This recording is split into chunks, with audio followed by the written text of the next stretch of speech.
is HOKUTOBILL live in Japan again. Thank you for joining me. This is January 29th, 2021, and we are here in my sort of makeshift studio space here.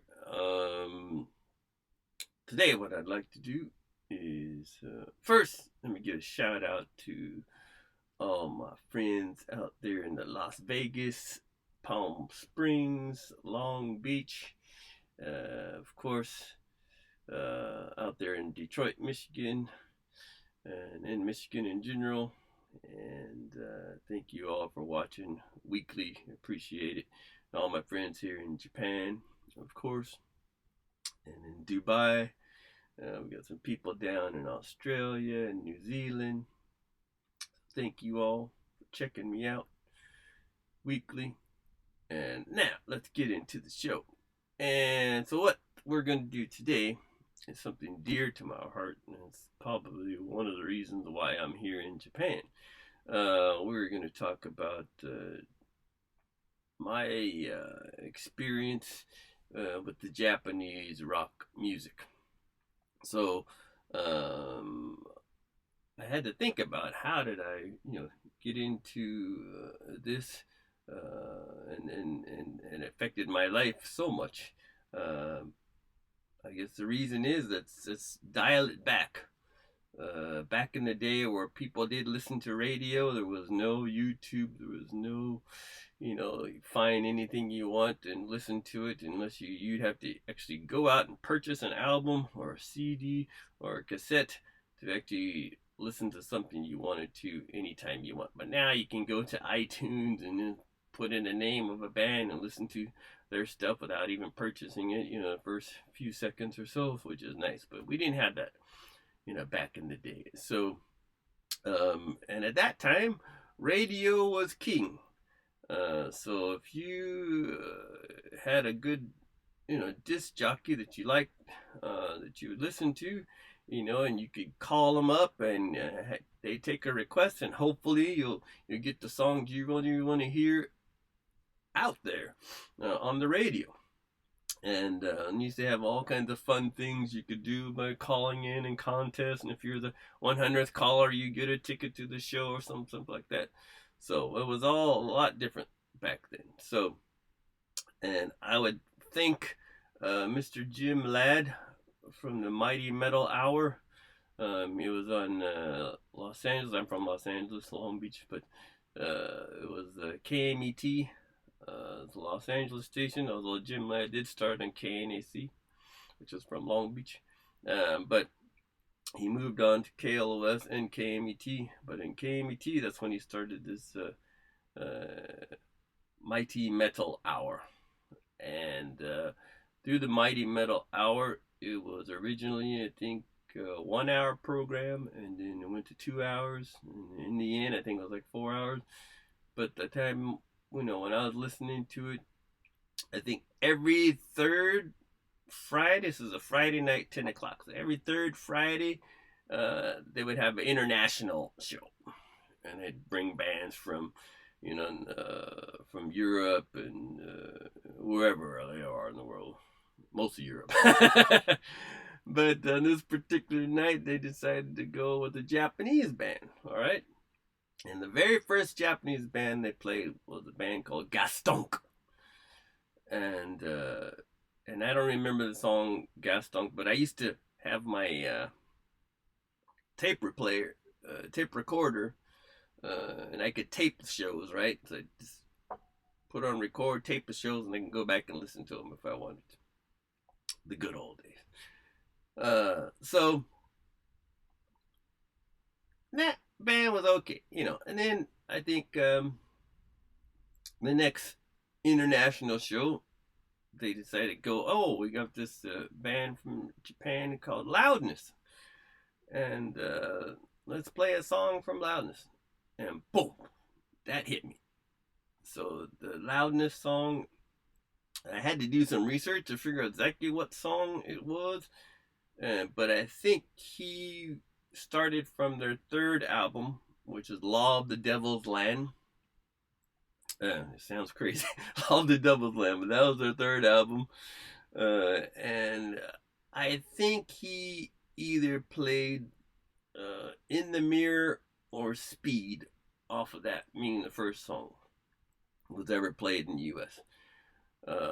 And boom, that just launched Loudness's career, honestly, in the United States, because this show was a local show, but it was broadcast to the whole United States, right? So after I heard that, I was hooked.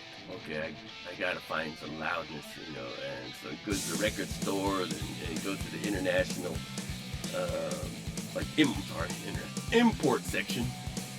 In the import section, try and find some Loudness albums. So I went all around, scurrying Los Angeles, driving around, trying to find a place. And I finally found, like the Disillusioned album and the same on Law of the Devil's Land, and just on vinyl, to have on my record player and play those. So that was really kikake, I guess you say in Japanese, about why you kind of got into Japan and Japanese. So that pretty much was it for me.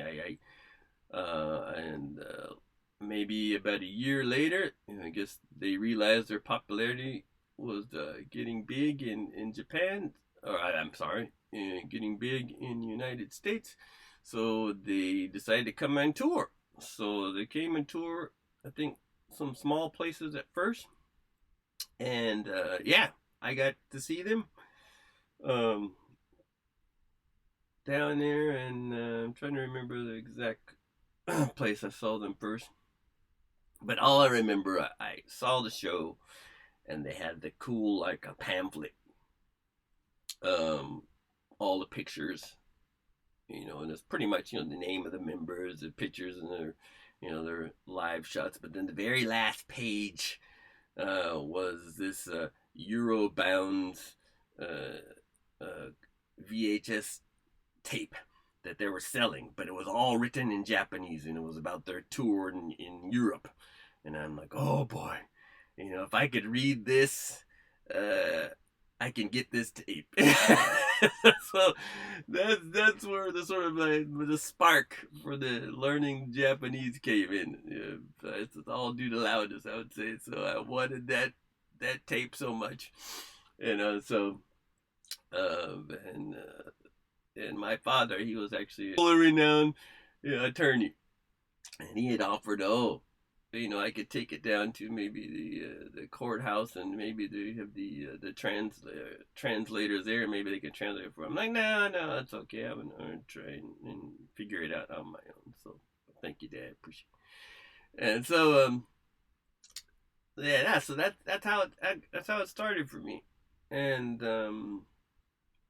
let me give you more of what happened. So more bands they would play on this show, and the funny thing is, it was international, but then they got so many requests, they were like playing it weekly, so then it went from Loudness, and I think the next, and probably the biggest band that came after Loudness, was E.Z.O. So E.Z.O, and the key to both of these bands, E.Z.O was singing in English, and Loudness, when they actually came back to the United States, and they pretty much made an album, Thunder in the East, that was all in English too. So I think that definitely helped those bands at that point in time to get their sound out there, and both the singers could sing in English, and understandably so what they were saying. So I think that was really good for them at the time. But so after E.Z.O, we got to see those guys 2 times, met all the members and stuff. I think after that you would have Anthem. And Anthem didn't have the biggest splash in the U.S. The music's definitely solid, really good stuff. And they did play a show in Reseda, country club. I think it's no longer there anymore, but Reseda Country Club was a really big place. That's when you know you've kind of made it from LA to Reseda Country Club. It was like a big, I think, 1,000 people in the whole pretty good. Of course, there was a Santa Monica Civic. And, anyway, I'm not talking about LA metal. That'd be but they played there. They did a live show there and recorded. So I think you can actually purchase that anthem in Reseda. But it was all in Japanese, you know. So I think that kind of hurt him trying to make it in the U.S. Also, another great band, DeadEnd. So DeadEnd, I guess their singer Mori was really into a lot of Stephen King novels. So his lyrics are very dark, wild sort of lyrics. And I'm not really into the lyrics. I'm a guitar player. For me, it doesn't matter. But that's what I've heard. So, and DeadEnd, they never toured in the U.S., but you could get their albums in import. And then, as I got more and more into Japanese, I figured out there's a really good place, a Japanese record store downtown in LA. It's a little Tokyo area there. So I got memberships there and stuff, and you could rent things and rent videos and stuff. So that was really cool. And so then they had, you know, good record stuff there. So there I found some more cool stuff. So we got Earthshaker, VowWow, you had 44 Magnum. So I bought all those albums on vinyl at the time, and they weren't selling CDs back too much. It was the late 80s, slowly switching on to CDs. But so yeah, most of my stuff is, you know, in vinyl, so it's hard to get. So I've had to download some of the old albums that I've had now because you know I have a record player here at the moment.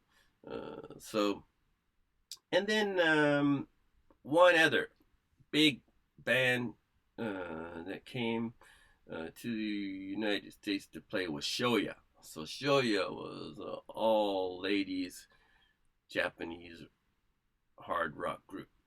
They were great. So Shoya, they looked good, played excellent. So that's another band that definitely take a listen to. And they're still playing. So, you know, out of all the bands I've mentioned so far, Loudness took a hiatus, but they're back. So Loudness is still playing. Earthshaker is still playing. 44 Magnum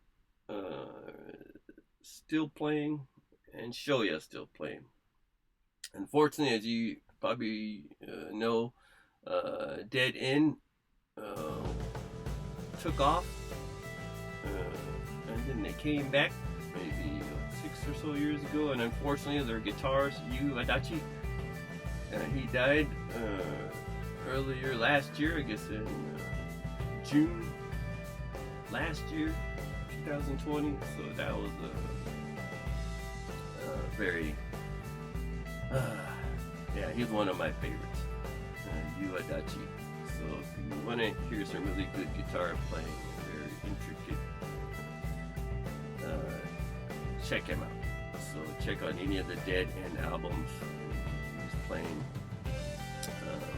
And very interesting thing, Adachi had lost hearing in, I believe, his left ear. So that was one of the reasons why he stopped playing. And he actually had a few, I think, maybe some surgeries or something, and finally he's able to get his hearing back in his left ear. And another interesting fact, Kawamura Ruichi, who was from Lunacy, which I won't get into the Visual K music in another show, he's the one sort of brought him back, because he asked him, "Oh, could you play solo on my solo album?" And I think he even toured with Commodore Richie. So that kind of got you back in, feeling confident he could play again, you know. And then boom, then he was ready. So then DeadEnd got back together with the original members, and I was fortunate to be able to see them all. Yeah, a couple times. Yeah, so that was great. So DeadEnd up there, top, and so, and I know this is gonna be a long show, but bear with me. So in the 90s, then I came to Japan and stayed here 3 years, had my own band called Flesh, and so we played around. But during that time, I got to get a lot more Japanese music. So at that time, I got introduced to Reaction, who was also big in the 80s, but already broken up. AION, who was, I think they're still playing AION.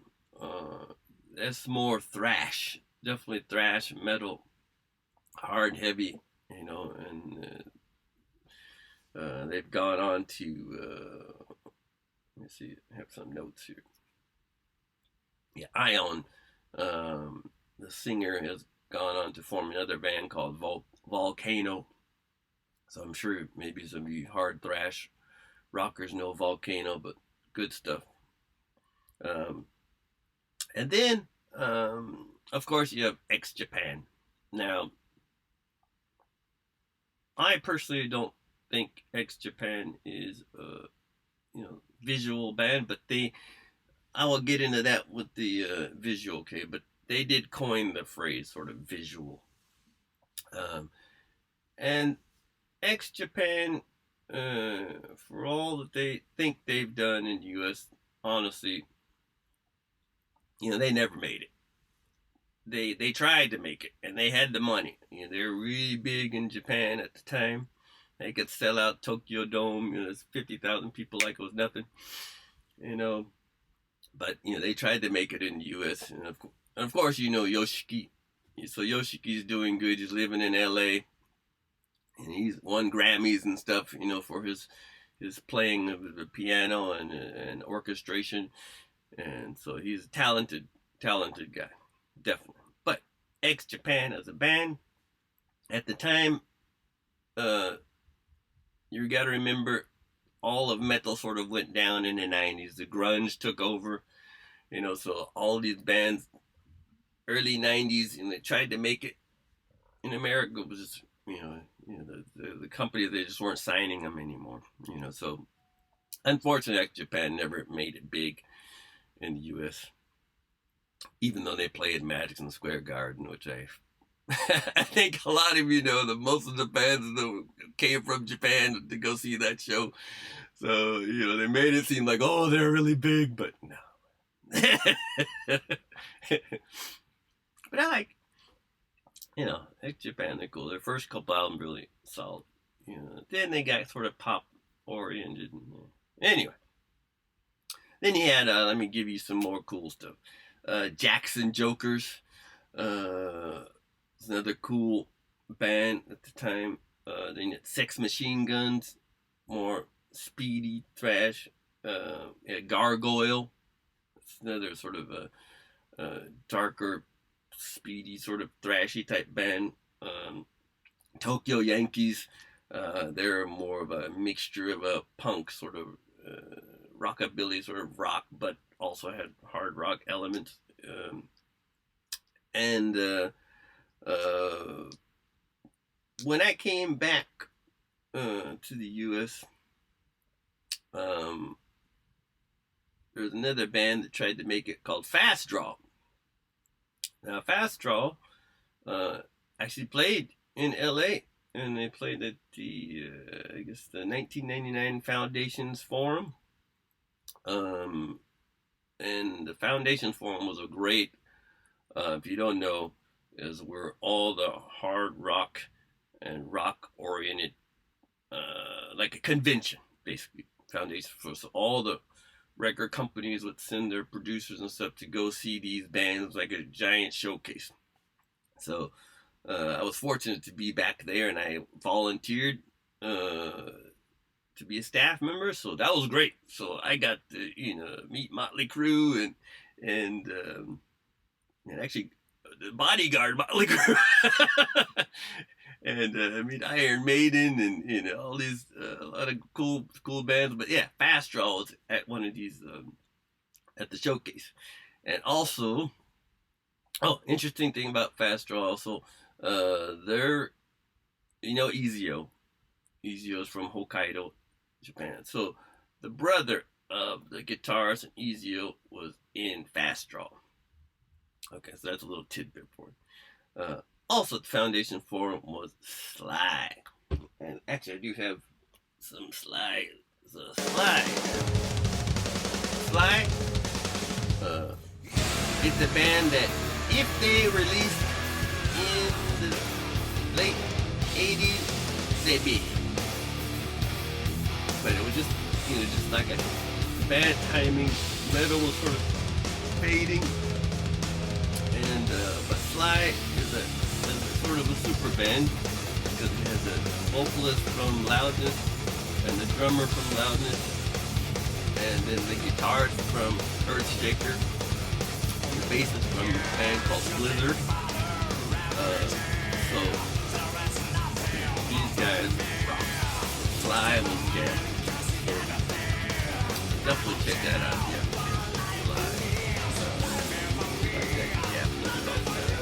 And then you have Spade, was another, it wasn't hard rock. This was another splinter group of Loudness's bass player, went to Spade. So it's basically sort of his sort of band. So they all kind of, as you probably don't know, Loudness went through a few lineup changes. Mike Vescara went in to become their singer after Mihara left the band. I guess right after in the 90s, the early 90s, he left, and then they said, okay, let's bring in a foreign singer. So Mike Vescara. So they redid a lot of the old original Loudness tunes, but he did a good job, Mike Vescara. And that's Loudness, I guess, number 2. And then Daison, Loudness number 3. That's on there. Masaki from E.Z.O, Akira Takasaki from Loudness, Suzuki from Loudness, and Taichi Suwada from Mexico. Wow. That version of Loudness,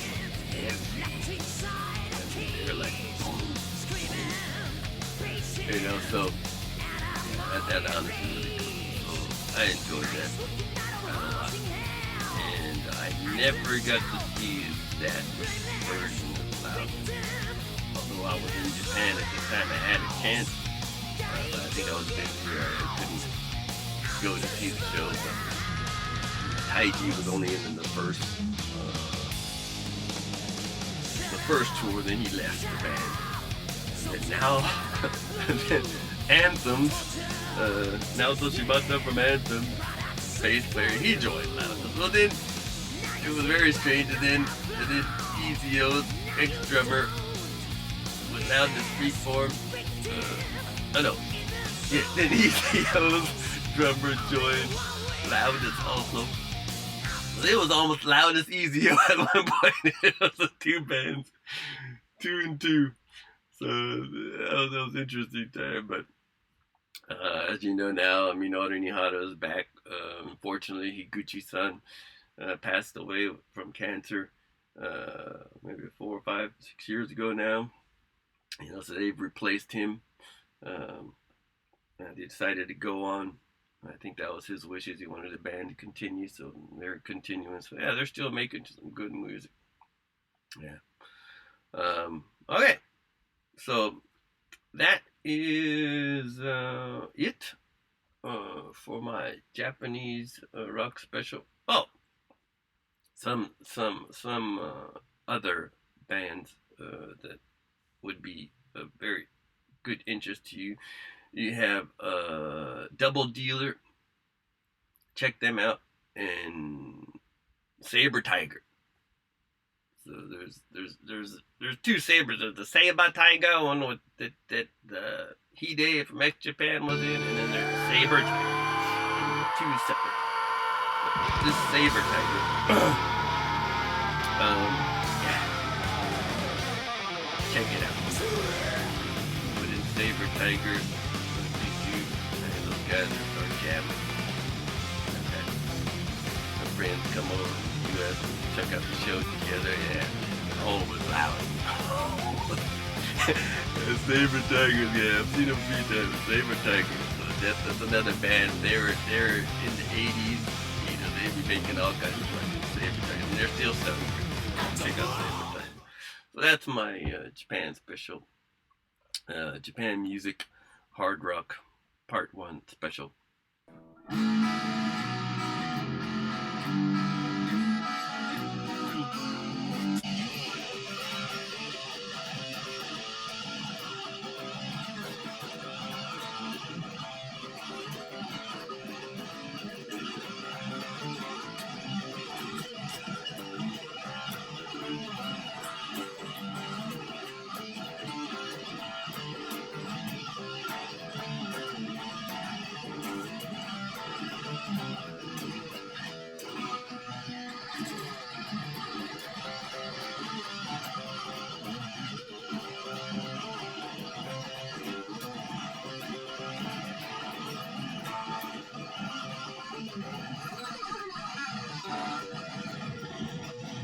Right, and then we go E.Z.O.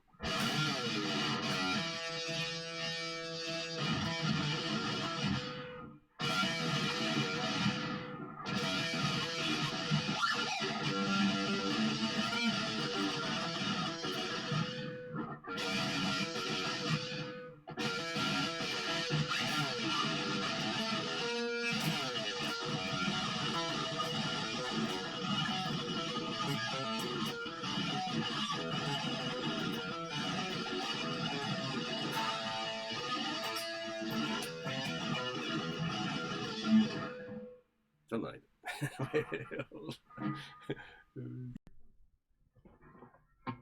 Okay, this is a reaction. Starting something. Do a little accompaniment here.